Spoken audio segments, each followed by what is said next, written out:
কমিটির বৈঠকে আলোচনা হয়েছে যে আসন্ন যে যদি বাই ইলেকশন ডিক্লেয়ার হয় তাহলে প্রবাবল কী ধরনের মানে ক্যান্ডিডেট কারা কারা হতে পারে প্রবাবল একটা লিস্ট বানানোর জন্য বলা হয়েছে।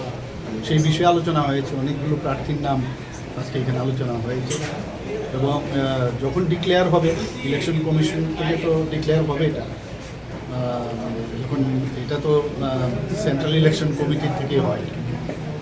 এটা গেল 1 নম্বর। আর 2 নম্বর হচ্ছে যে আমাদের এডিসি ইলেকশন নিয়ে আগামী দিন আমরা এডিসি ইলেকশনে কীভাবে আমরা চলবো, আমাদের রাজনৈতিকভাবে আমরা কিভাবে আমরা সামনের দিকে এগোবো এই বিষয় নিয়ে আজকে আলোচনা হচ্ছে। দুটো বিষয়। বাই ইলেকশনে কতটা নাম রয়েছে?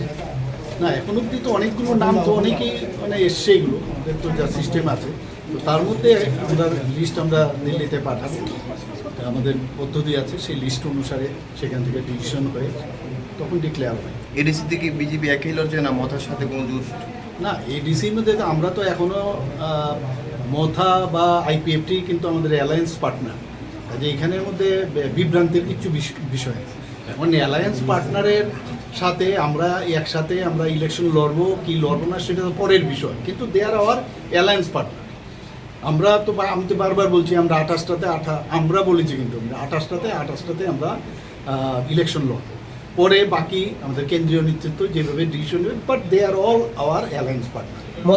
মাথা সুপ্রিমো এখন মুখ্যমন্ত্রী হওয়ার স্বপ্ন দেখছে। স্বপ্ন দেখা তো খুব ভালো, নিশ্চয়ই দেখা উচিত, এবং স্বপ্ন না দেখলে তো কোনোদিন সফলও হওয়া যায় না।